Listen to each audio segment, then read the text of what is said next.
শেখ হাসিনার পক্ষে যাব না খালেদা জিয়ার পক্ষে যাব?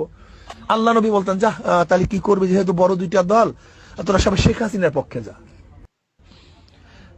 গিয়ে আল্লাহ বলতেছি, ইয়া নবী আল্লাহ সাল্লাল্লাহু আলাইহি ওয়াসাল্লাম, আমাদের বাংলাদেশের পরিস্থিতি এই, বাংলাদেশের অবস্থা এই, দুইটা দলের মধ্যে দুইজন নেত্রী, এবং কেউ সেকুলার, কেউ ডেমোক্রেসি, এর বাহিরে ক্ষমতা আসাও খুব কঠিন এবং জটিল।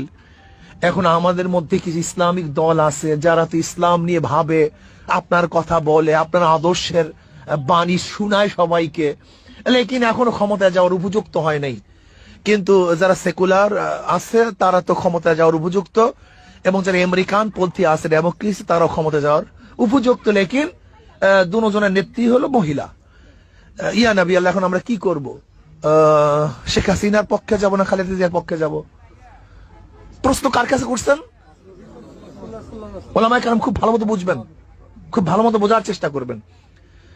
দুইটা দল আছে বড়, যাদের অবস্থা এই, আর ছোট চরমরাই হুজুর, ওই তো সে হাক ডাক দিয়ে বেড়াইতেছে, সবাইকে বলছে আসো, শুধু নেতা নয়, নীতির পরিবর্তন চাই, ইসলামী হুকুমাত কায়েম করতে চাই, জীবন যাবে যাবে, যা হয় হোক, ইসলামের বাহিরে যাওয়ার কোনো সম্ভাবনা নেই, সেই সমস্ত এই সাধু বাণী শুনাইতেছে।